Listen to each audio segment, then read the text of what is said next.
माँ जी, हाँ बहू। आपकी चाय का टाइम हो गया, चाय बना दूं?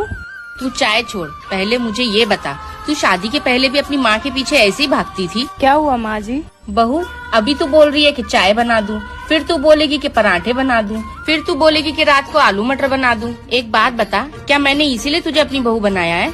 नहीं नहीं माँ जी। देख बेटा, मैंने मेरी सारी जिंदगी यही सब काम कर करके गुजार दी है। मुझे कोई अवार्ड नहीं मिला है और ना ही तुझे मिलेगा। तू अभी पढ़ी लिखी है, जवान है, इसलिए कोई बाहर का काम सीख ले।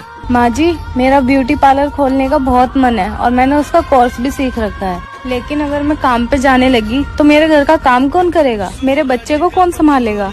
मुझे दादी बनाने की जिद तो मैंने तुझसे की थी ना। अब तू अपनी चिंता खत्म कर, मेरे पोते को मैं खुद संभाल लूंगी। बस तू अपने काम पे जा और अपने सपने पूरे कर। थैंक यू माँ जी।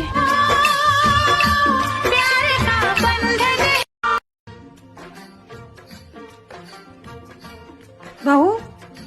हाँ जी माँ जी, अगर ओढ़ने के लिए कपड़ा कम पड़ रहा हो तो 10 मीटर मैं ला दूं तुम्हारे लिए। क्यों माँ जी, जब से तुम्हारी शादी हुई है इतना बड़ा पल्लू लेके क्यों घूम रही हो? वो माँ जी, क्या वो माँ जी, मैं अपने बेटे की शादी करके घर में चांद सी बहू लाई थी। मैंने सोचा था मेरी बहू मेरे आसपास रहेगी तो मेरा भी मन लगा रहेगा, पर तू तो चेहरा छुपा के घूम रही है।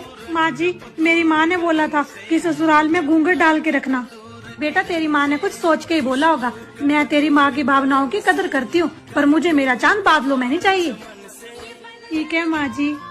और शादी के पहले जो जीन्स टॉप डाल के फोटोज भेजती थी, अब कहाँ है वो जीन्स टॉप? फोटोज में ही दिखाने थे। नहीं माँ जी, तो बेटा पहना कर, जैसे तेरा मन हो वैसे रहा कर, ये तेरा अपना ही घर है। ठीक है माँ जी।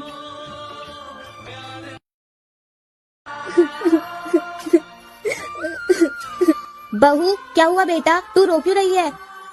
कुछ नहीं माँ जी, बस ऐसे ही भैया की याद आ गई। भैया? पर तेरा तो कोई भाई नहीं है ना बहू?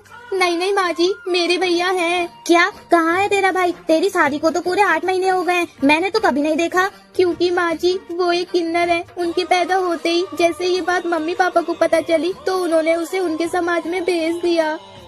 हर रक्षाबंधन पर मैं मम्मी पापा से छुपकर भैया को राखी बांधने जाती थी, पर अब तो मेरी शादी हो गई और भैया डरते हैं कि अगर वो मेरे पास आएंगे तो उनकी वजह से कहीं मेरी शादी न टूट जाए।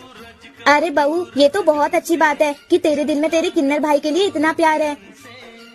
तू एक काम कर, तू फोन करके अपने भाई को बुला और बेटा अपने भाई से बोलना कि इस बार तू राखी छुप छुप कर नहीं, हमारे साथ मनाएगी। सच माँ जी, मैं मेरे भैया को बुला लूं? भाई बहन के इस प्यार के लिए। बहू, तेरी माँ का फोन आया था और वो कह रही थी कि मेरी बेटी का पहला बच्चा मायके में ही हो। तू है ना पैकिंग कर ले, मैं बेटे को कह के तुझे पहुँचवा देती हूँ। ठीक है माँ जी।